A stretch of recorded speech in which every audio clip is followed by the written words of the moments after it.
Really?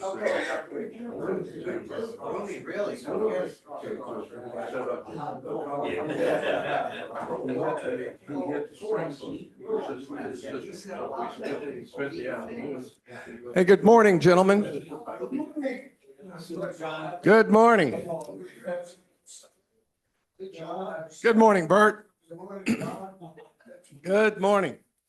Hey, guys, we got a long program today, so I want to get going a little early. We got some things to announce and a nice program to present. But let's start with the word of prayer. Dear Heavenly Father, we give thanks for this day you've created. With the first hints of spring in the air, we look forward to a new season. Lord, we ask that you be with all those in the Middle East who are affected today through the fighting. Be with those families, ease their pain, ease their suffering, and please, can we have calmer heads prevail? Amen. All right.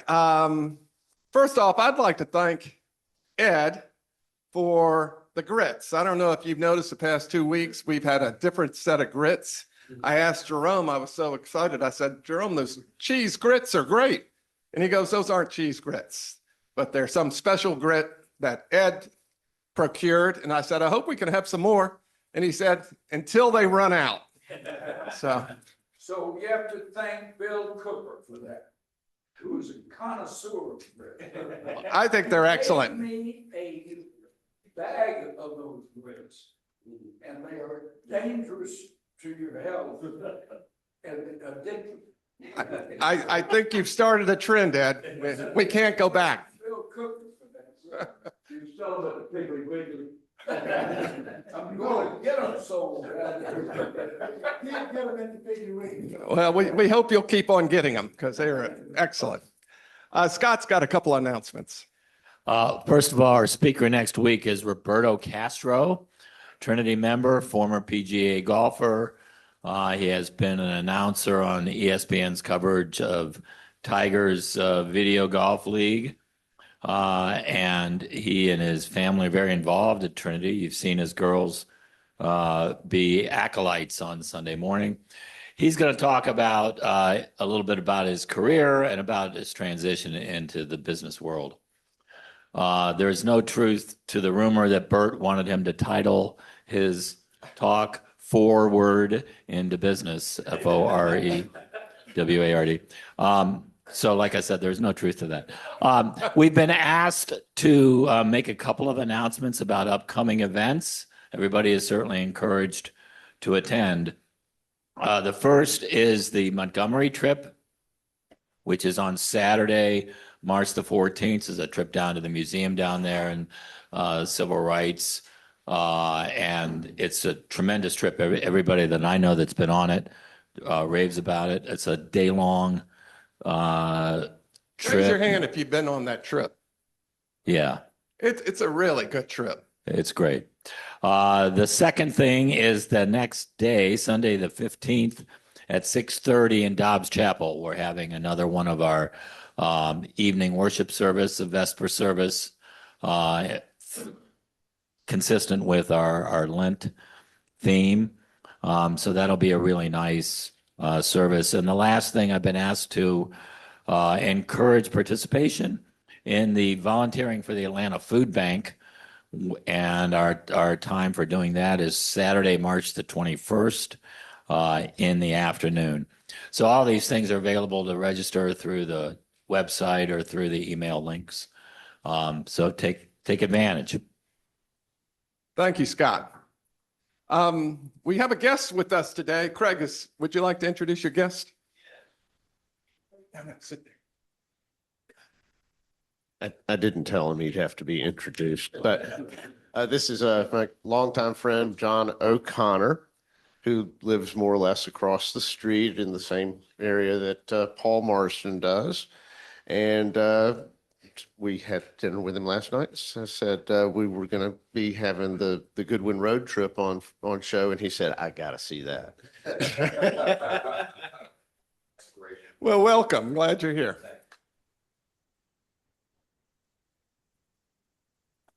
All right, I'm going to call on Gail Goodwin to introduce our presentation today.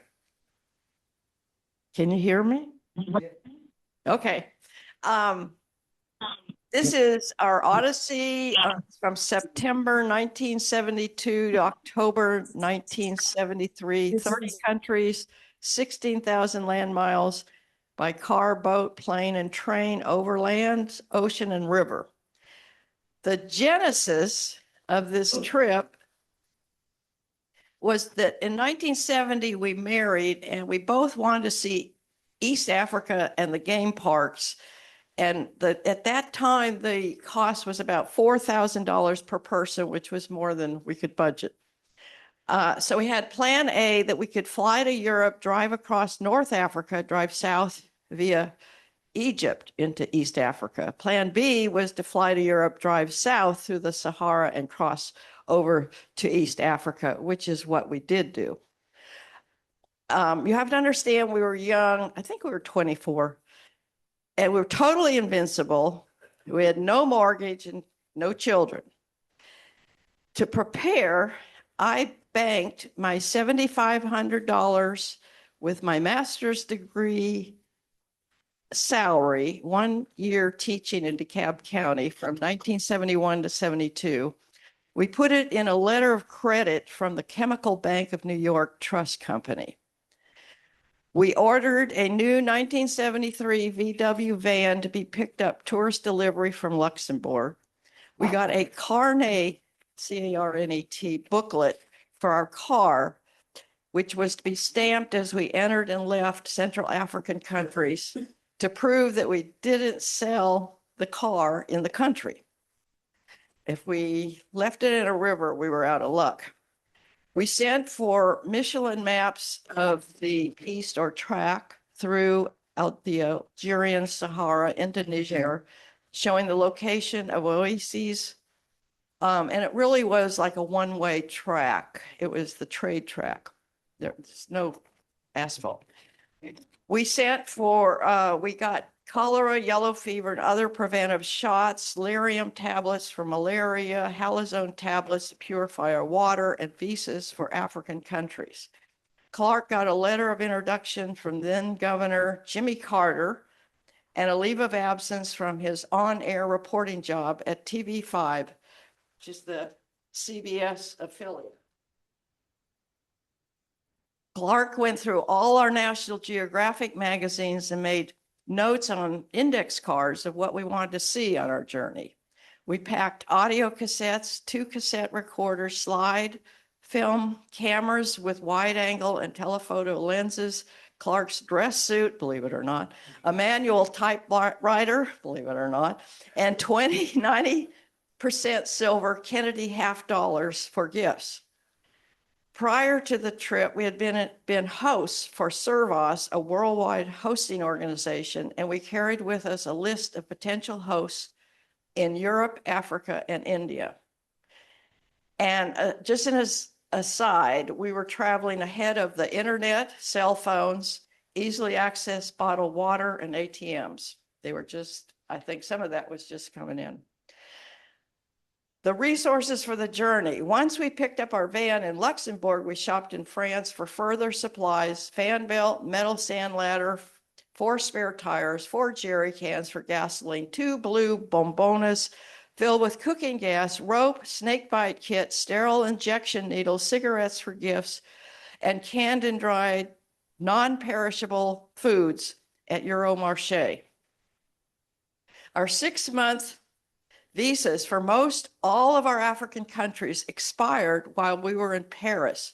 We could renew the visas in Paris if the countries had embassies there. For the remainder, we had to mail our passports back to Clark's dad, who then gave them to a friend in Washington, D.C., who walked them into the embassies to be restamped and mailed back to Paris. So we were 1 month in the Paris Bois de Boulogne campground with icicles hanging down our van. Journey highlights. We faced life and death dangers, car breakdowns, flat tires, illness, bribery, military threats, and we also received serendipitous help. We slept in campgrounds, guest houses, on the properties of homes, missionary compounds, and schools. We met Peace Corps servers, diplomats, expats, Diane Fossey, Jane Goodall, French, German, British, Swiss, and Australian overlanders in their Land Rovers or Citrons usually. On our return flight home, we had 23 pieces of carry-on luggage, $1,500 remaining in our letter of credit, a diary that became 350-page type manuscript, 10 cassettes of recordings that had been sent back to the States to our parents, to the sounds of with the sounds of animals, music, interviews, and other commentary about our trip. Our 1973 van was shipped from Germany to Jacksonville. Clark's mother and I picked it up and drove it to Atlanta and traded it for a new 1974 Blue Bug. In Atlanta, our story was in the Atlanta paper. We were on the radio shows and gave several programs to local groups. And for the rest of my life, I will say we experienced direct spiritual intervention on our trip because it was Father Hannon who saved us when he turned on the light just in time in his church. In the exact moment we drove by, vulnerable to danger in the darkness on the road to Lagos, Nigeria. Okay. All right. With that, we're going to watch their presentation.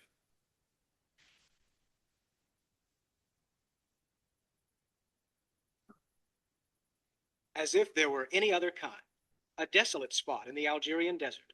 It could be any century, but it's December 1972, and there's a touch of home and a distant sense of the Western world. This is the Voice of America in Washington, resuming its broadcasts on this frequency via transmitting facilities in Munich.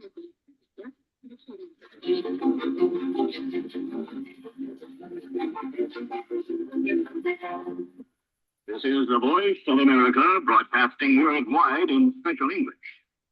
From Washington, here is the latest news. American and North Vietnamese representatives are meeting again in Paris for technical discussions on a Vietnam peace agreement. World events aside, we're here to share the personal experiences of a 13-month journey beginning in September 1972. For Gail and me, this evening itself is a journey. This one mental rather than physical, one moving back in time rather than the one which stretched out into the future. This one bathed in security, comfort, and confidence, not the one entered upon with doubt, difficulty, and frustration. This is a trip we're ready to take with you, one we're ready to share, one we hope you'll enjoy. And we'll begin by rolling back to September 1972. Frankly, our immediate temptation is to start with day 1 and grind through until day 389. We'd like that because we could tell you about starting out from John F. Kennedy Airport, bound for Athens and a 2-week stay in Greece. How we viewed for the first time ruins, monuments, and people that have been inspiring visitors for centuries. How a 3-day Greek island tour opened up even more exciting areas to us in the Eastern Mediterranean. And how back on the mountainous mainland, we felt the spirit of the past merge with the expanding technology of today to create modern Greece. That would be pleasant, and a pleasant way to begin, but for many of you, it would be familiar territory. Many of the Greek sites would be like old friends to those of you who have made Europe a frequent vacation spot. Much the same could probably be said for those sections of Germany we visited next. But at this stage, a new member of our team enters that gives our trip a twist we think distinguishes it from lots of others. Enter one orange Volkswagen camper bus. From its high-pitched seats, we saw Europe during the beautiful fall of '72. We moved easily across Germany, Luxembourg, Holland, Belgium, France, and Spain. We rolled through history, art, architecture, and scenic beauty. We used the bus as a 24-hour-a-day base. Here, surrounded by Europe's famous sights and our new experiences, we cooked, slept, entertained new friends, charted the next day's trip, and became so close to each other that we jokingly speculated that 1 year in a bus must be equal to 7 years of normal married life at home. As we continue to share the Europe of '72, let me tell you about our traveling style. We carried our own water supply, camping gas stove, compact fold-down table, and hideaway bed. There are, of course, campgrounds in Europe, but when one wasn't nearby or when one was but was overpriced, we would pull into a farmer's courtyard and ask permission to camp there. This type of open camping would become our standard during the months ahead in Africa. But there were nights in Europe when we weren't camping, And it was in Europe that we first used the open door of Servas as an entry into European homes. Founded in Denmark after World War II, Servas is a loosely knit worldwide hosting club dedicated to increased understanding among nations. Travelers may spend 2 nights as guests of a Servas family at no charge. It's a way to learn about the host family and at the same time learn more about the country being visited. Better understanding between the host and the traveler is a start toward better relations between countries. It's a big idea, and at the home of one Dutch family, which is dedicating most of its resources of time and money to Servas, we learn one man's view of it. Servas is only a little organization, and I think Servas is not very important. But the origin of Servas is a peace origin. People who wanted to make a more peaceful world, they started Servas, and they didn't think to change the whole world, but they wanted to help a little bit. A few minutes ago, I thought I was serious when I said I didn't think we should discuss a 13-month trip on a day-by-day basis, particularly not the familiar European sections. My plan was to do this: speak in generalities about our travels and let the slides drop rather quickly, showing easily recognizable European scenes or rather pleasant ones that needed little explanation. Well, that was my plan, and I'm still trying to follow it, but I keep thumbing through our diary and finding some interesting vignettes which might indicate some of the diversity we were able to experience in 4 months, which travelers with more restrictive schedules might be forced to miss. For instance, the Dutch flower bulb research laboratory at Lisse, where extensive testing of this major export crop goes on under the trained scientific eyes of botanists. And it started when a grower came here to the first staff member, that was Professor van Slochter. He's died, but he came with an eelworm in a daffodil. And since then, he saw that there are so many problems in these bulbs that the laboratory grew and grew and grew. And now we work here with 90 people. And he started with 2 people. That was 50 years ago. The hauntingly serene house at Doorn, where following World War I, Germany's former Kaiser, Wilhelm II, lived in quiet exile studying anthropology until his death. Small traditional Dutch towns where traditional clothes are still the rule. Also in Holland, a town with no streets and no wheeled vehicles, just canals and boats. And as we look at some other views of Holland and Belgium, let's listen to some of the unusual sounds heard at Utrecht's Clock and Music Box Museum.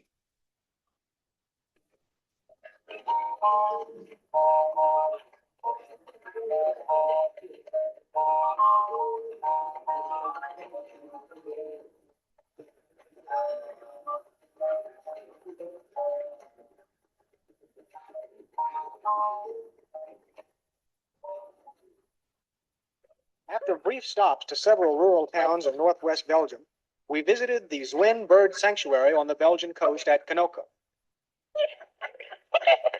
It's in a salt marsh area operated very similarly to our national parks, and it includes several ponds where birds are kept in captivity.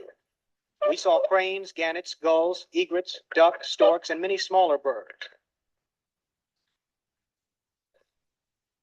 In Belgium, some of our most poignant moments were spent tramping through the battlefields of 2 world wars.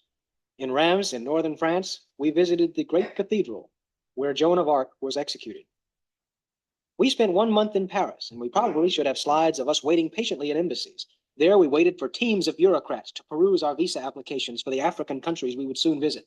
But that's really only a part of the story, because we were able to visit museums and various sections of Paris during a series of extensive walking tours. From our campground base in the Bois de Boulogne, our routes radiated out into towns and countrysides, to such locations as Versailles and Fontainebleau. But as much as we enjoyed Europe that fall, we knew that we were falling behind in our schedule. The delay in Paris was totally unexpected, and one result was the cutting short of our visit to France. We knew our goal was further south, but we hated to rush through Spain with its striking Costa Brava.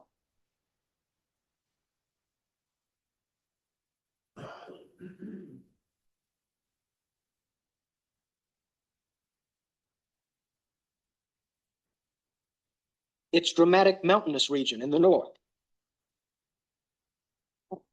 The fascinating cities of Granada with its Alhambra,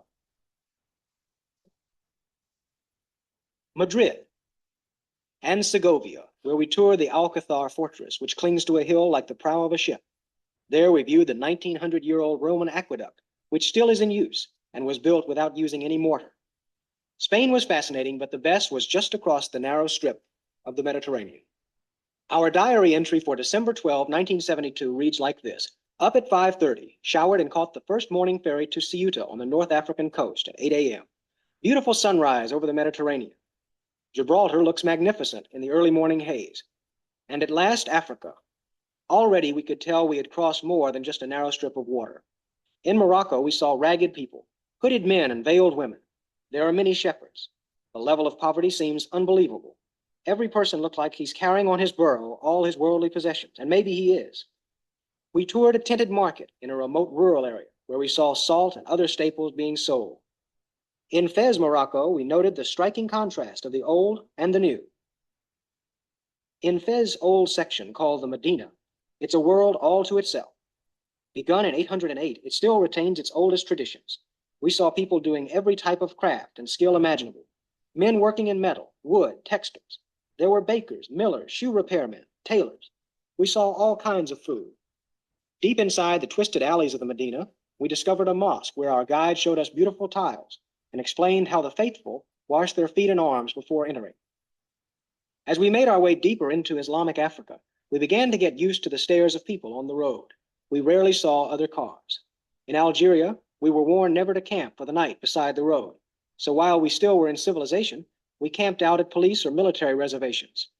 In northern Algeria, we still had paved roads and saw several interesting sights, including the large city of Constantine, where we stayed with a French Servos family and viewed the spectacular gorge which splits the city in two. Not far away, at least by African standards, is Timgad, where extensive Roman ruins provide a backdrop for a jalaba-clad model. But the mosaics from the walls and floors of the ancient buildings were most interesting, particularly those made for animals and geometric designs. We came upon our first camel caravan that day and stopped at some salt flats where the salt is still removed by hand. As we made our way south, we could feel the changes beginning. We had left the orange groves of the north and exchanged them for date palms. Our morning had begun in damp mountainous air, but by noon we were entering our first desert-like area. And not far from El Oued, we saw our first dunes as they rippled down to sweep and flow onto the highway. Twice while in Algeria, we were invited inside the mud-walled homes of the local people for refreshment and an evening meal. It was often dominated by a highly sweetened tea and couscous, the national dish consisting of a vegetable lamb and chicken stew, served over a bed of semolina pellets. We sat on sand floors and found sand everywhere, including often in the food. One evening, we camped with 3 Austrians who were also setting out to cross the Sahara Desert.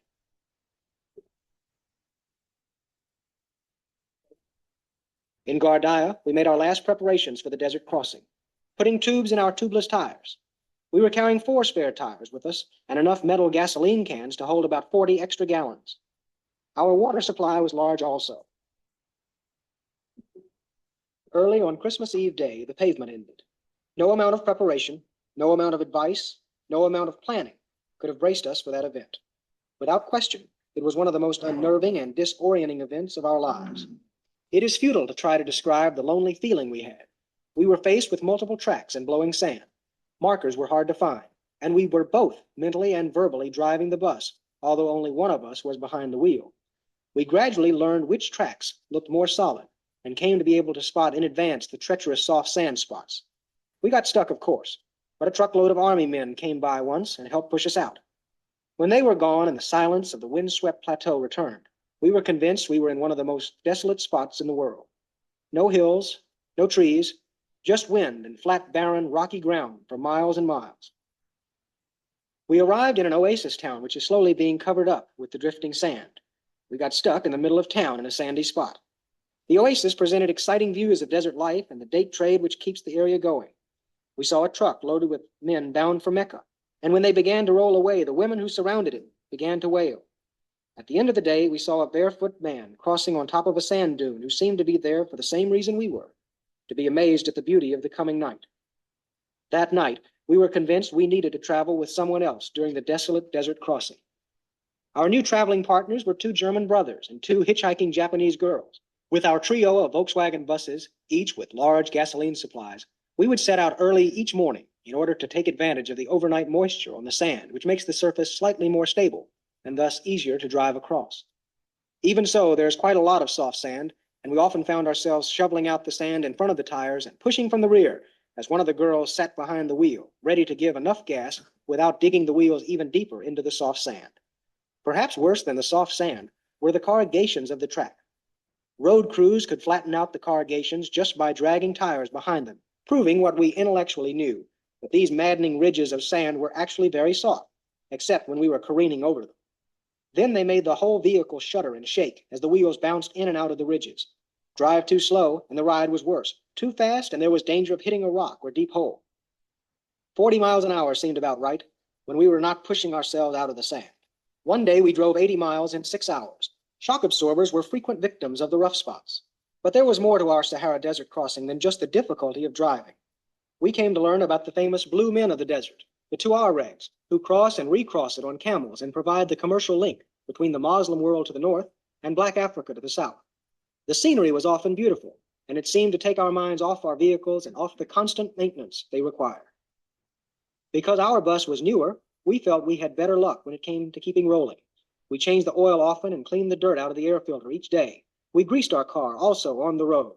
Each day we checked our tire pressure and the water level in our battery. And each night, after a day of corrugations, I tightened our wheel nuts loosened by the constant bouncing.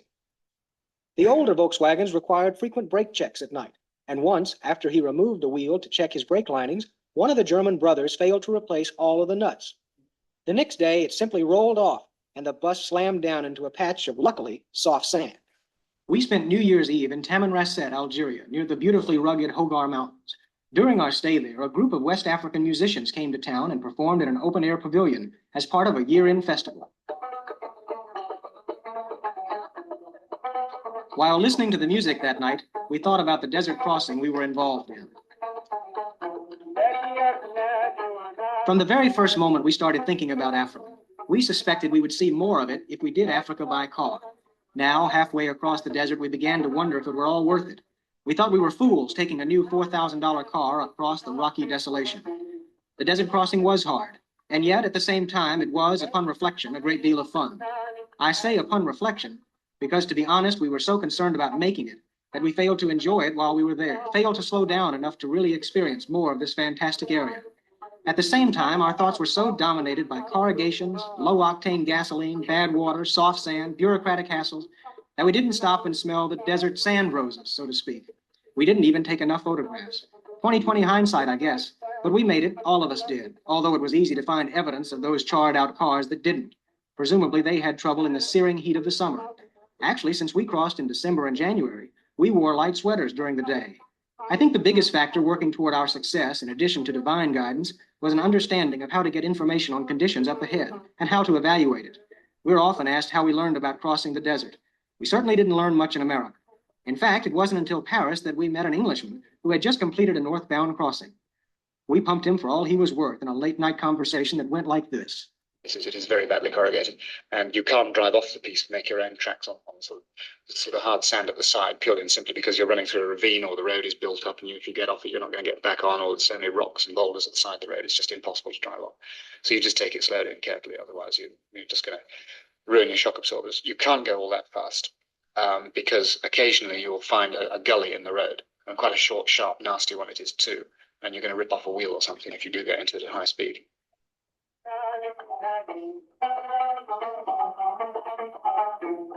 That's how we learned about how to cross the desert. But perhaps even more than advice, we learned that experience was the real way to learn.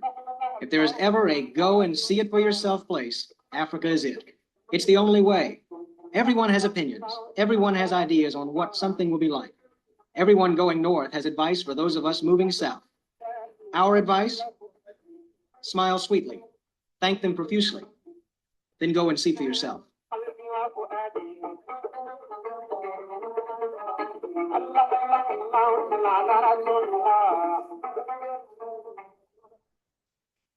The road south of Tamanrasset. What am I doing saying road? I guess I've been back too long. The track south of Tamanrasset is the section for which we had been preparing since Paris, when we bought our first metal can for extra gasoline. 600 miles with no water and no gas. After the derelict border post at the edge of Niger, there are stretches, long stretches with no markers, and there's a good chance for controversy and dispute when traveling with friends as to which way to go. One day we debated one trackless route over another for 2 hours before striking westward. But I'm getting bogged down in the soft sand of memory. I've got to push this narrative forward to the southern edge of the desert, to Agadez, where at an oasis, this well with its goatskin bucket helps tell the story of the drought-afflicted Sahel. Compare the oasis area to this dry, barren area that these cattle must fight over. This is out on the way to Niamey, the capital of the country. There were areas that seemed in better condition, such as this village, where we found a storehouse for grain. Niger's hopes for abundant water for irrigation is pinned to the Niger River in the west. From Niger, we continued our transition out of the desert area into the more lush areas of West Africa. Our first West African country was Dahomey, and we drove the length of it. Near the coast, we visited Ganvi, a small town built on stilts and surrounded by a lake. All commerce is carried on by the boat traffic. Also near the coast of this narrow country, we visited a fetish shrine where pythons are revered.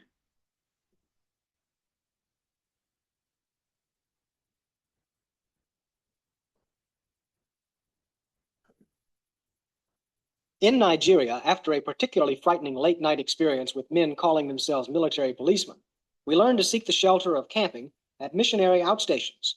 This was our first missionary host. Sometimes I feel that there is very little future for the church here as we know it, because at the moment I think the people are so backward. They cannot understand or grasp the concept of Christianity at all. Father John Hannon is an Irish Catholic missionary who works in southwestern Nigeria. The following day, we rode with him out into the villages and market areas, and we talked about his missionary work. So you want to stop and see? You see this place up here now? Yeah. This is a native market, and there's a market here every 5 days.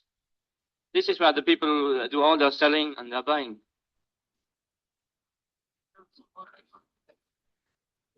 Do they recognize you? Do these people know you? Some of the people would, especially when I would be dressed like this, they'd know me. But you see, they shout Oyibo. You know the meaning of Oyibo? No. It means the man with the white skin or the burnt skin. But it's a kind of an offense, you know, to say Oyibo to anybody. Nobody likes it. The white man doesn't like it. One would think the solution to this place would be, to bring money from overseas and to give it out to the people and help them. It's the biggest mistake you could make. Because I feel the more you demand from the people, the harder you make them work, then the more they'll appreciate what they have. In northern Nigeria, in the famous market town of Kano, we watched men kneeling at deep wells, tie-dye cloth, a beautiful indigo blue. Although the going was often rough, and we got lost once or twice, the sights along the road through our next country, the Cameroons, were quite remarkable. Note the ring in the noses of these ladies, and the distinctive conical-shaped houses of this remote village in the northern part of Cameroons. The continent's most appropriately named country, at least in terms of geography, is the Central African Republic, and we were there at an unusual time. This is Bangui, the capital city along the Ubangi River, and the site of a national celebration for the marriage of President Bokassa's two daughters. Bokassa served with the French in Indochina in the 1950s, and while there had a daughter by a Vietnamese woman. After he returned to Africa, he sent for the daughter, but by accident, the wrong girl is sent. No matter, he decides to keep her and begins to raise her as his own child. He even gives her the same name. Soon the real daughter appears. He raises both of them. So 2 daughters, each with the same name. And while we were in Bangui, 2 weddings at the same time. Tribes from around the country came into the streets of Bangui to celebrate the occasion. We have yet to meet an overlander who wasn't robbed at least once while in Africa. And almost always it's happened in cities. Cities like Bangui, where we were robbed one night of $40 and our peace of mind.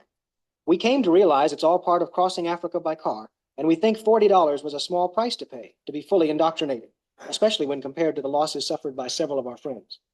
I guess we remember the Central African Republic best in terms of water. Water to fish in. Water to wash in. Water to watch. And particularly water to cross, for it was at Bangassou that we had to cross the Ubangi. But let me use a recording made shortly after the crossing to tell the story. Bangassou, we were introduced to one of this region's most unreliable means of transportation, the ferries. Forget everything you know about ferries. Africa's takes total involvement. First of all, check to see if your ferry has its own engine. If so, you're halfway, but only halfway. Then grease the wheels of African progress by a gentle bribe, say a pack of cigarettes, to all those hard-working natives. Then gently, ever so gently, ask if this ferry has a battery. The one at Bangassou doesn't. Battery, battery, who's got the battery? You do, right in the back of your car. At least you've got half a battery. What you've got is 12 volts. Good, but not good enough. What is needed is twice that many. So you've got to wait for another tourist to come along. We met some tourists in a bus that had to wait a day and a half before a Land Rover rolled up to Bangassou.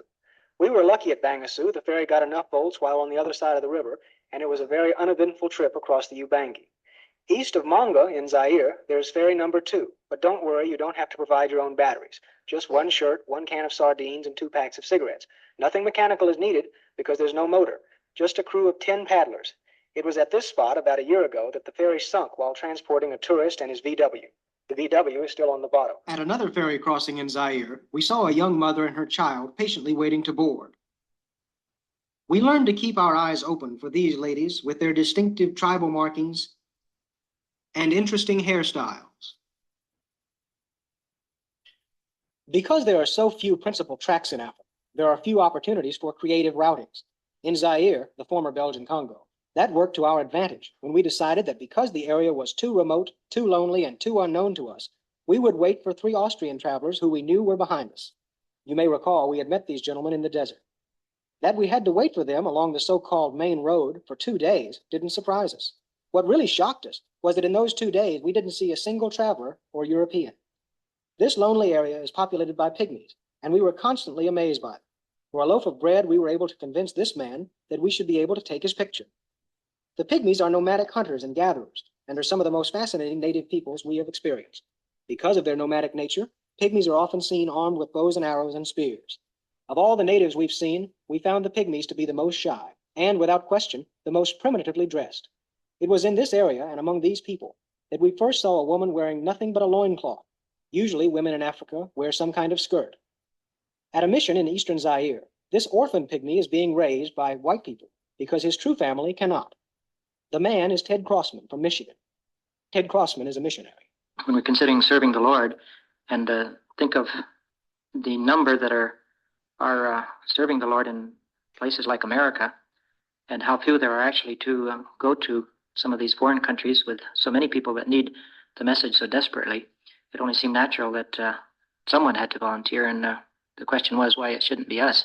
So we quite willingly and readily and happily chose to come to Africa to serve the Lord as missionaries. Crossmen serve at the Wicha Mission in eastern Zaire, part of the African Inland Mission effort. Here, important medical work is being conducted by Americans and Africans in the mission leprosarium. We visited it with nurse Jean Schramm. This is what people think of when they think of leprosy. They think of stumps and so forth. This is the end result of leprosy. If left to itself without any training or understanding of what numbness can do, no care of ulcers and so forth, it just continues to destroy the foot to this degree. Because leprosy destroys nerves, the victim's affected limbs become numb, and the victim often allows these dead areas to become cut, burned, or mangled. Leprosy is a very serious problem in Central Africa, and the missionaries from Europe and America are doing remarkable work under very frustrating circumstances. Our own Christian faith was strengthened by our association with Christians like Jean Schramm and missionaries like Ted Crossman. He's a 600-pound gorilla. He's got a name, Casimir, but he hasn't got a cage. He's got a name because of this man, Adrian de Schrijver, a Belgian conservationist who has lived with Casimir and the 22-member family of gorillas that Casimir leads through the forest of eastern Zaire. This is de Schrijver's area, Bukavu, Zaire, on the banks of one of the Rift Valley lakes of Africa, Kivu Lake. De Schrijver is a remarkable man. He's a pilot, he's a photographer, he's a park ranger, and he is quite possibly the only man on earth who can almost guarantee his visitors that he can take them to see gorillas in the forest, in the wild. This is how our 3-hour trek into the forest sounded. Now we look a little like gorillas ourselves. There's no one standing upright. Everybody's down on practically all fours as we scramble under fallen logs. How did you establish your rapport with these animals? To make a rapport with these animals is not so difficult. You have to go in the forest nearly every day and to sit near the gorillas. After a long time, they will come up to you. How long did you do this? I started in 66. From 66 to now. What would you say is the most surprising thing you have learned about gorillas just by observing them and studying them? The first thing you see with the gorillas was not the same with other animals. They are very interested to take contact with humans. No other animal will do it without giving him something.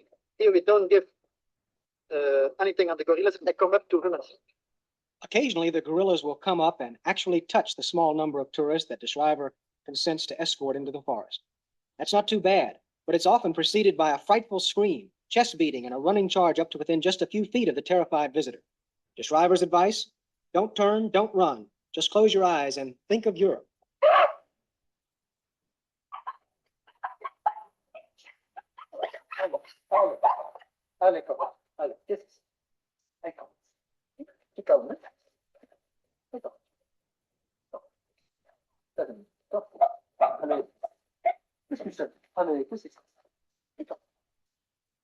Not nearly as frightening as the gorillas are the okapi of Zaire.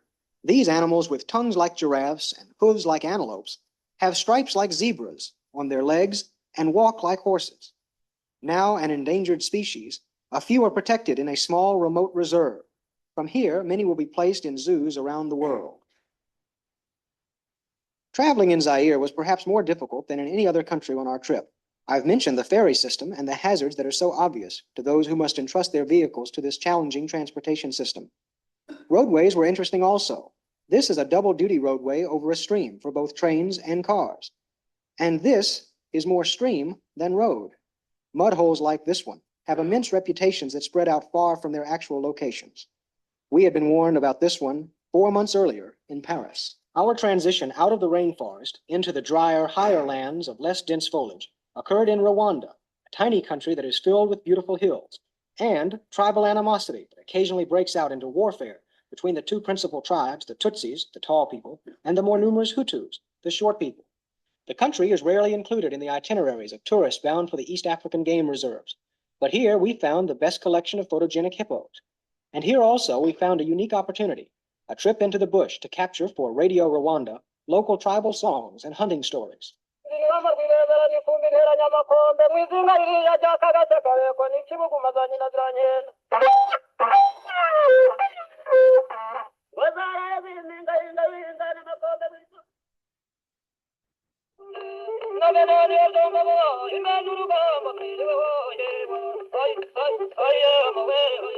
After listening to this fine musician, we bought the instrument.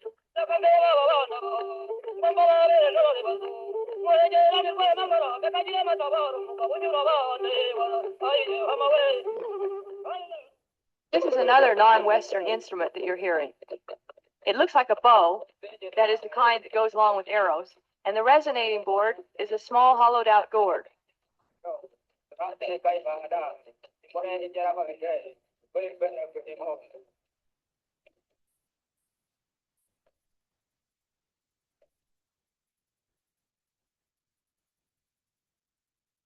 It's through no disrespect that we mention that for most visitors to Africa, there is only one section of interest, East Africa, and the world-famous national park and game reserves.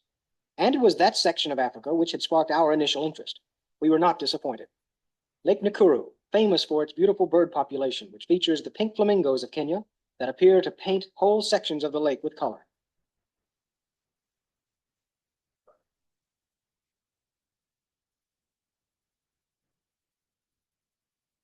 The Aberdares National Park, not far from Mount Kenya. Park 10,000 feet high with shimmering waterfalls and the typically helpful Kenya guides. Nairobi National Park, where a giraffe and the skyline of the modern city vie for attention among the treetops. Here we saw some of the more familiar animals of Africa, and we were able to capture them on film in a relaxed park atmosphere. Amboseli National Park, where we saw our first rhino in such close quarters that we feared we would be in for a vicious charge. We'd come too close and found ourselves wedged into a swampy area, unable to move the bus forward or backward. Patience won out, or maybe I should credit the rhino with indifference. Anyway, we waited and he left. Amboseli is close to Africa's highest peak, Mount Kilimanjaro, and this was the early morning scene near the campsite. Elephants were all around us during the day, and at night could be heard crashing through the brush, knocking down trees and terrorizing tent campers. Tsavo, famous for elephants and other wildlife. Shimba Hills, a small reserve protecting the rare roan and sable antelope. In Tanzania, Arusha, where a spotted hyena kept us up all night.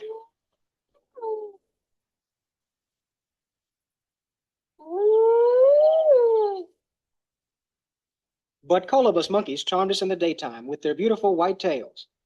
Ngorongoro Crater, the floor of an extinct volcanic crater that has become the home of some of Africa's most famous animals. And of course, Serengeti, through which thousands of wildebeest migrate each year back and forth between the dry and wet areas of the vast reserve.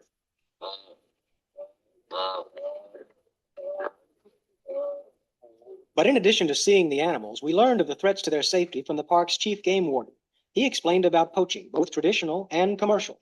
Yeah, well, when I mean commercial, these organized groups of poachers who come into the parks with the vehicle and shoot several hundreds of animals for the sake of skins or tails, for for getting trophies out of them. What type of animals particularly? Well, particularly zebras, wildebeest for their tails, buffaloes for their beautiful huge horns, leopard for skins, and several other animals that they use skins from their, What about elephants? Not here very much. Not very much, but certainly we do experience some problems in with the rhinos. Yeah. What's the problem there? Well, shooting rhinos for their horns, definitely. What's so popular about the rhino horn? Well, I really don't know. Probably. Yeah, you do. Yeah, exactly. Well, it's for the Asians to tell us. Yeah, they believe it's got magical powers. Now, that's commercial. What about traditional? Now, traditional. This park was surrounded, or it was occupied by traditional hunters for years back, before they were asked by the government to move out and leave it as a national park. And still, when they were taken out to the park, these people have surrounded the park. That means 3/4 of the park boundary is surrounded by the traditional hunters, whose their capita per income, I think you call that way, per annum is really not sufficient to keep them going. So you do get some older people, youngsters also coming with their arrows and bows, come and kill animals. And they also use snares at times, and several other types of traps. Perhaps the most interesting tribe we saw in East Africa was the Maasai, the cattle herding people who live on the borders of Kenya and Tanzania. We visited a reserve where we learned about their customs, tribal organizations, and appearance of the Moran, particularly. Moran, the junior warriors. Their general appearance, the Moran, are always covered in a red colouring, which is made up of volcanic ochre mixed with cow fat. And this they spread over all their body and also on their hair, which enables them to do the exotic hairstyle they do on one another. They don't do their own hair, they do each other's hair. Their leg markings are achieved by covering the leg with wet mud. And then before it dries, they run their fingers up to make the patterns. But everybody here is temporary. Nobody lives here permanently. And in fact, none of the Maasai are permanent anywhere. They're a nomadic tribe. Well, now, what will we be seeing today? Today, you're going to see the Moran doing their own traditional dances. These are hunting songs, battle songs, tribal traditional songs.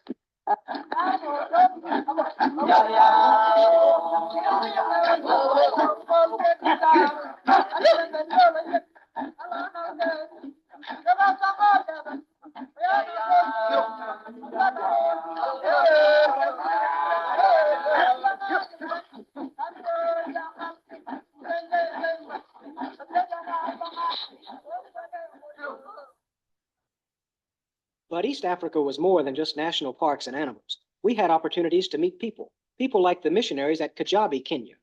Kijabi means place of the winds, and it's perched high above the great Rift Valley of Africa. Here, a school is operated for the children of missionaries stationed around the central and eastern sections of the continent. And in Nairobi, we stayed several days with the family. Mr. Jacogo is a Kenya police official, and he had visited us as part of an Atlanta Council for International Visitors program the year before. And these men, pictured in front of the new Nairobi Hilton, are the German brothers we traveled with through the desert several months earlier. Like I mentioned, Africa is large, but you keep running into the old friends because there's only a very limited number of places that can be visited by car. From the game parks of Kenya and Tanzania, we drove southward into Zambia.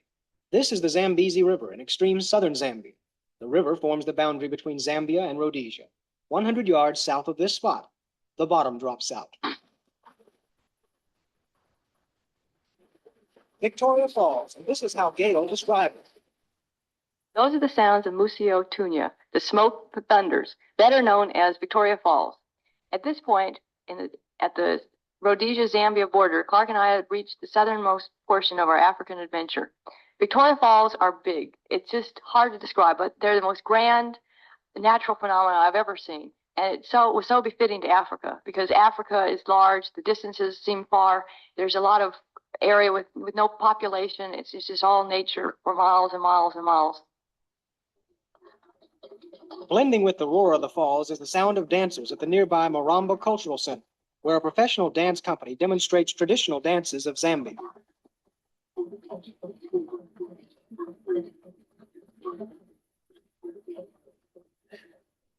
After seeing Victoria Falls take its plunge, we took one too, down 2,000 feet into the earth in the heart of Zambia's copper belt.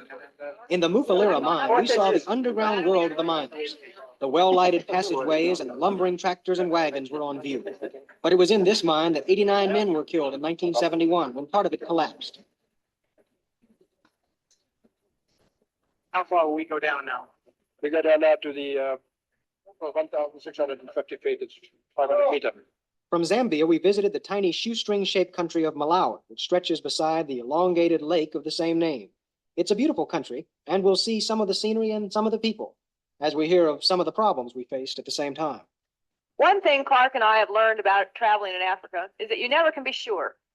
One day it may be the border guard. He may not want you to come into his country, like the Zambian who blocked our entry for 2 hours when we came in from Malawi into Zambia. The next day, it might be that you suddenly discover in the middle of nowhere that your fan belt has 1/8 of an inch to go, that the Paris replacement is the wrong size, that the Allen wrench to open your car, to open and take off your fan belt is hard to find, and 300 miles away is the nearest city with the necessary facilities. Or it might be that you finally reach that pavement, the last paved road until you have to take that boat to India. All is well, but the bridge is out ahead. And the only way around the bridge is a 400-mile detour over rocky terrain and flooded road. We solved each of the problems as they came up one by one. The solution to the third problem you're hearing now.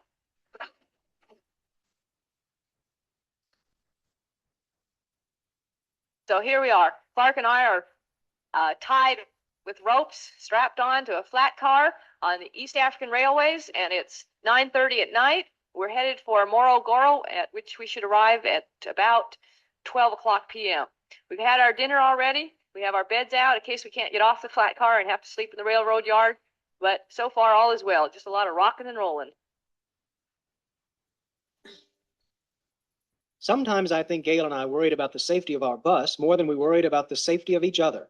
And it was a nerve-wracking sight to see the object of all our attention being hoisted on board the liner we took from Africa to India. Worked out okay, though. The only damage was cracking an outside rear-view mirror. 6 days later, we were in Bombay, and the incredible pageant of India opened up to us.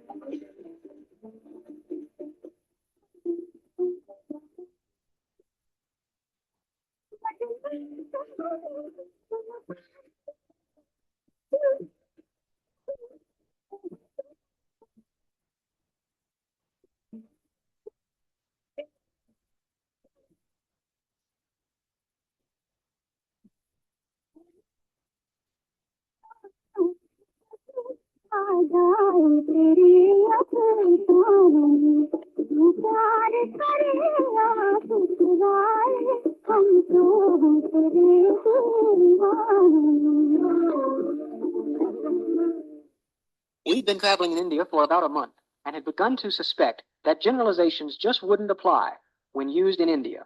Robert Collins, the press attaché at our New Delhi embassy, agreed. This country is so vast. We talk about the subcontinent here, but really it's a continent in itself.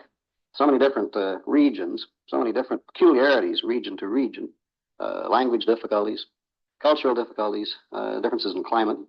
You simply can't generalize. All you can talk about is one state to the next state in this vast area that we live in here. And with 580 million people, anything that you point to as progress for one group of people might very well never have been experienced by another group. So generalizations don't work in this area. You know, we're still shaking our heads when we think of India. Not so much about what progress is being made or not being made, not about the incredible population problems, not about its love-hate relationship to the United States. We shake our heads at ourselves and how inadequate we feel when trying to tell about the country. So often we don't try. We talk instead about our travels through it, how the number of carts on the road and people on bicycles made it just as hard to drive in India, where there was pavement, as to drive in Africa, where there wasn't. We laugh about these two trucks that wouldn't move over to share a narrow bridge. And we remember the incredible art of such sites as Khajuraho, with its famous erotic sandstone sculpture, and the rock temples at Ellora, where the whole structure was hollowed out of stone. We remember the incredible, there's that word again, site in Benares or Varanasi, where the Hindus come to bathe in the Ganges River. But most of all, we remember the Servas family, which we stayed with for about 10 days. We'll try to forget that it was at their house that we got sick on some bad well water, and instead remember that it was at their house that we learned how the family lived. How water was taken from a well because the drought had interrupted the city water supply, and how the lady who drew the water and cooked the meals and washed the dishes and cleaned the house made 1 rupee a day. That's about 13 cents. We learned to bathe by dipping a can into a pail of water and then pour it over ourselves as we sat or stood on a small wooden platform. We learned to eat and later enjoy some of the meatless meals the family cooked and served on the floor of the house. I mentioned earlier about the difficulty of driving in India. Here's one reason. 2 roads diverged, and somewhere in that script is the key. The heat of India also made driving hard.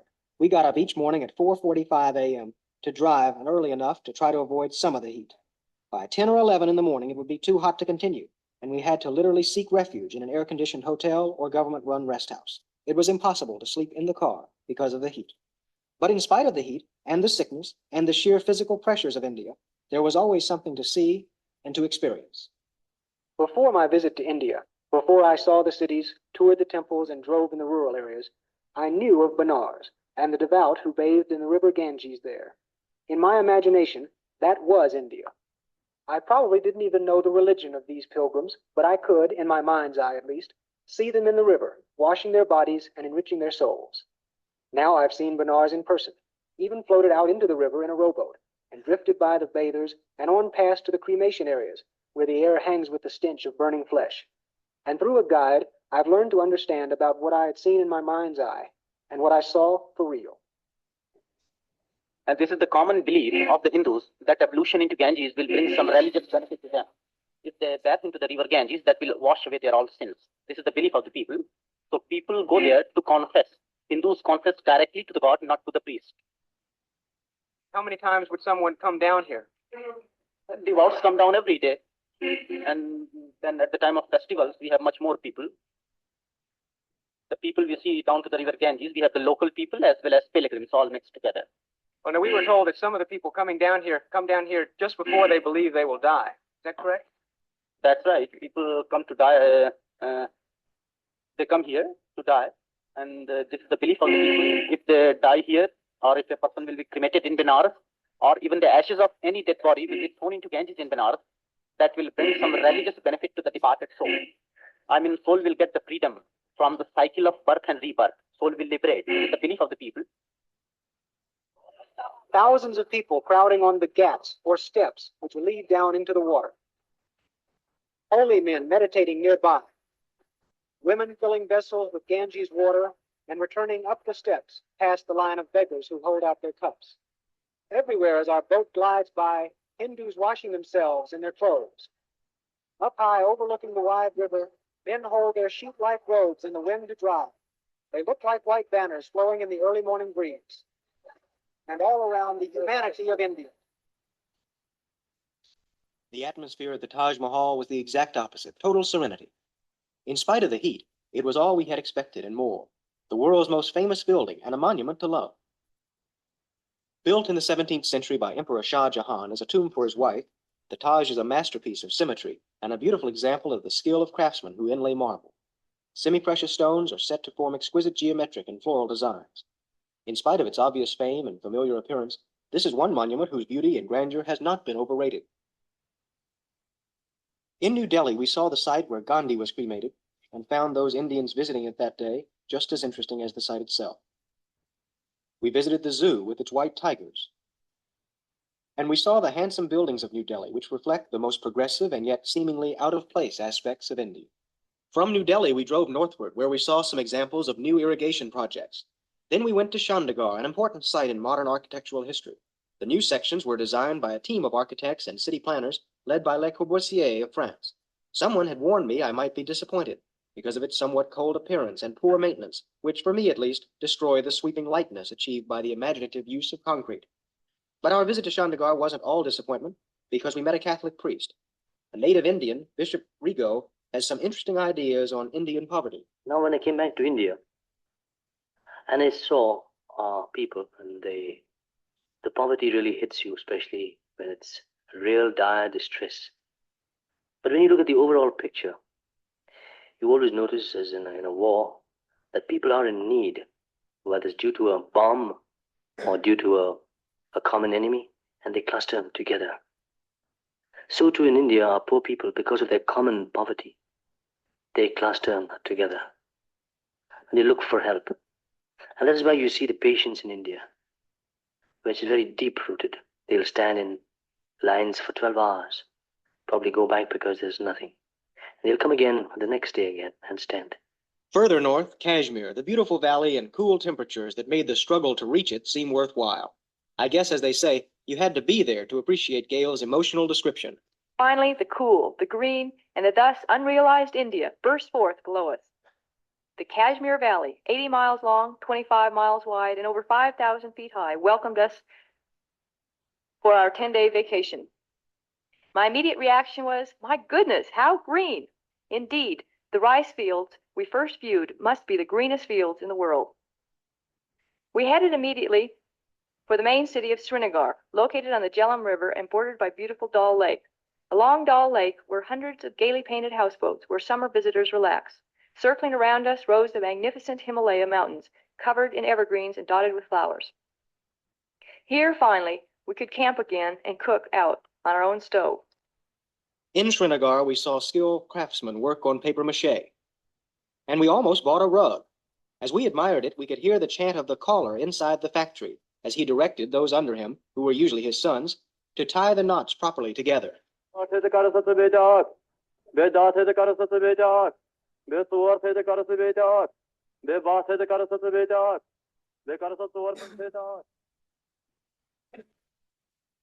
Trivia time, quick. Where's the world's highest golf course? Right in Gulmarg, right in Kashmir, 9,000 feet high. And this is the Pro. If you believe that, I've got some swampland in Florida I'd like to tell you. Like we said, we don't try to draw any conclusions about India. Rather, we do rely on the experiences and observations of those people who have been there some time. Men like Robert Coleridge at the American Embassy. In 1949, 1950, when we were beginning in India, only one village out of about 100 was electrified with any form of electricity at all. And now the figure is somewhere around 40 out of each 100 villages. And that's remarkable progress in a country this large and in a country this dry, because so much of that power had to be created by the construction of new power grids, new power facilities. And this runs directly into the question of hydropower in a country without very much water, a monumental achievement, I think. You can give parallel achievements in such things as education of village children, where there were no schools. Now there are schools. And this kind of low-level progress is creeping across the country now, and it can be seen. But it can only be seen by the people who know what India was like before. To the outsider coming into this country for the first time and going out into the more remote rural areas, the initial impact is still shocking. But there are degrees of shock. And I think that those Americans who served here during World War II, for example, such as our last ambassador, Kenneth Keating, who was a brigadier general here during World War II, I think those people would be amazed if they came back and took a look at today's India and compared it with what they left behind in 1945, 1946. It's probably just as difficult to generalize about other areas of economic growth. What are your gut feelings when it comes to whether or not India is going to make it? Well, I don't think there's any doubt that India will make it. India has been making it since the dawn of civilization, and there is a rock-solid granite tradition in this country of surviving, but that is survival at a subsistence level probably lower than any other subsistence level anywhere in the world. The villager in India will always make it. He's one of the most courageous people in the world. But what, of course, most people would wish for the villager goes far beyond the dreams of the villager and his ancestors, who have survived simply by living in probably the worst conditions that man will ever encounter anywhere in the world.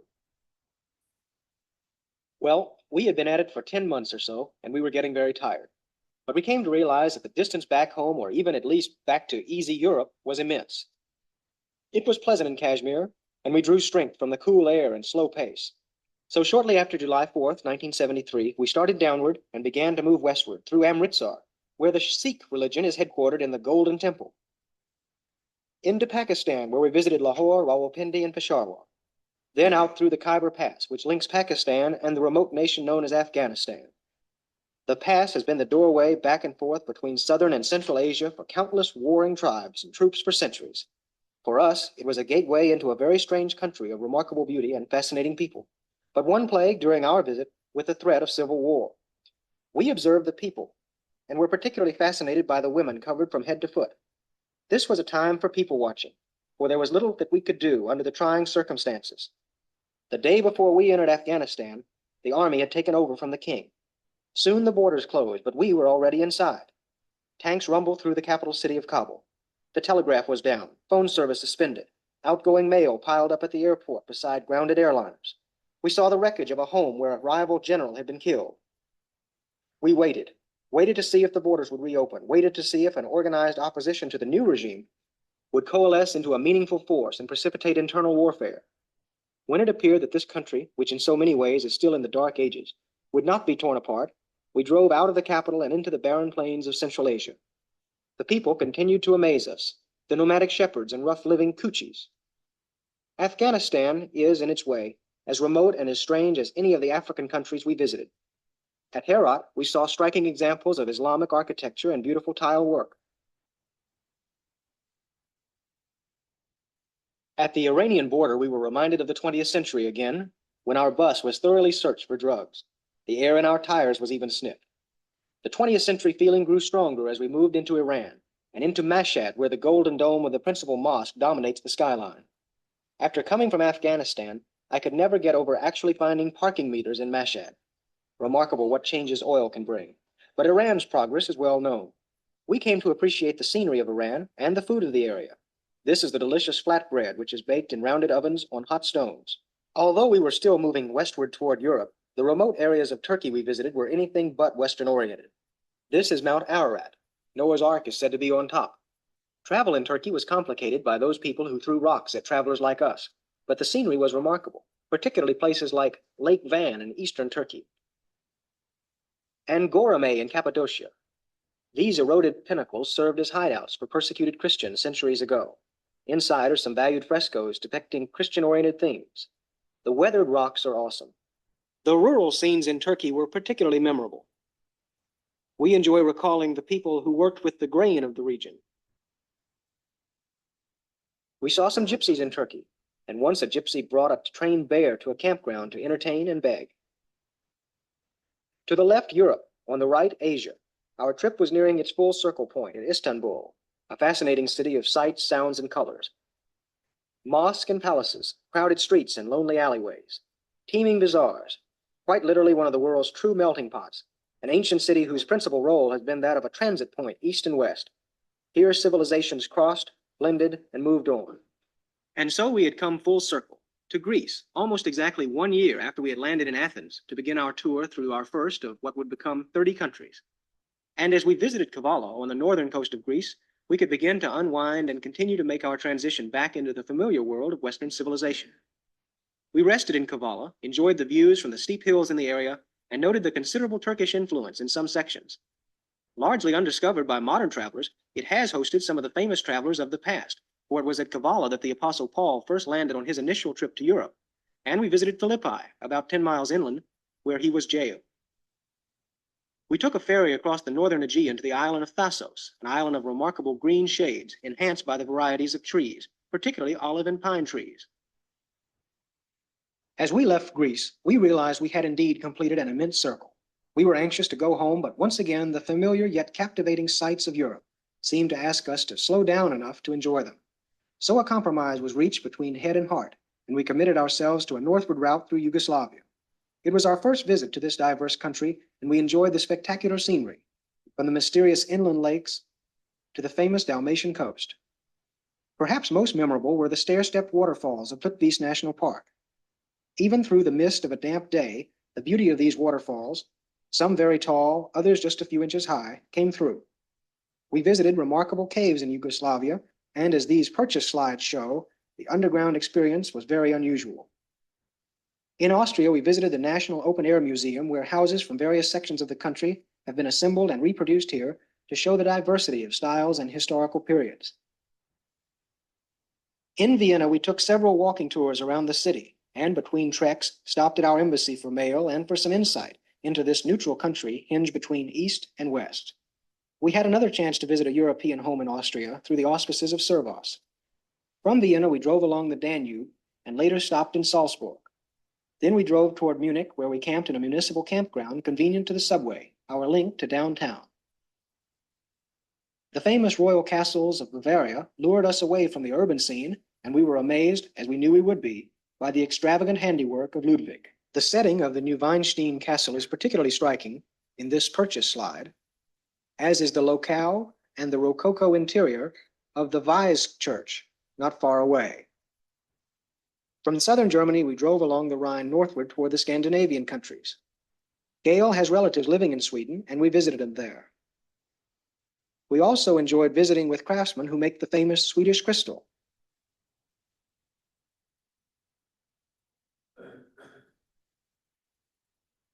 We saw the facilities of Costa, Orrefors, and outside one facility, several Swedish people posed with their names spelled out in glass. When we were in Stockholm, we realized that we were at the northernmost point of our trip, and that meant that we were approximately 6,000 miles north of Victoria Falls, our southernmost point, and 6,000 miles from Benares in India, our furthest point east. And as always, we seemed pretty far from home, too. But we were about to catch up, because we began making preparations to ship our bus home and get ready for our return flight.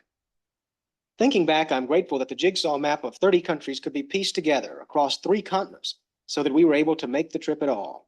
Even aside from basics like road conditions, minimal safety standards, and to some degree time, the overlander is also at the mercy of government whims that can close a border. And yet, once off the road, once away from the stream of travelers heading out for exciting places and new experiences, once back home again, there is a yearning for the uncertainty, the risks, the spirit of being in distant lands and relying, perhaps for the first time, on each other and on yourself. This is the Voice of America in Washington, resuming its broadcasts on this frequency via transmitting facilities in Munich.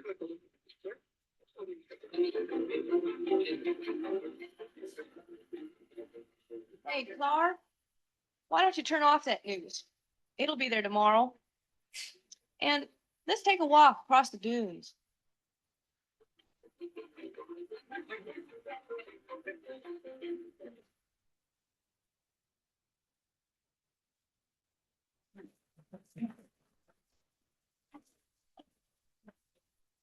Thank you, Clark. That's an incredible journey and quite a story. Thank you for sharing. We're at 9 o'clock and we'll see you all at church or next week. Yeah. Remind people that daylight savings time. Oh, Butch, good reminder, daylight savings, set your clock ahead 1 hour Saturday night. Get that. You went through, right? That's why I wanted that. Yeah, that service is all. It's all worth it. Have you ever thought too about that? I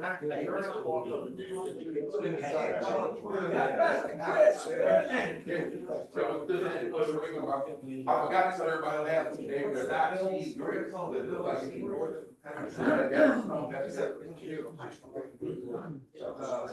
The Taliban. Oh, yeah.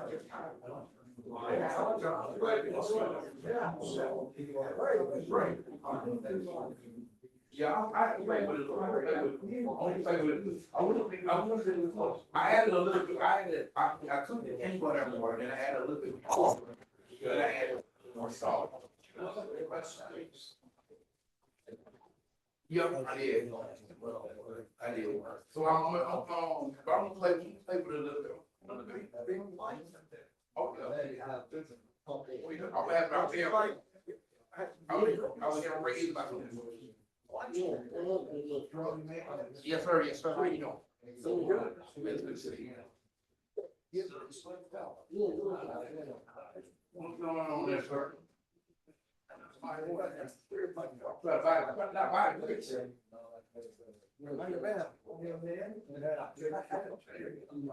Somebody got a talk.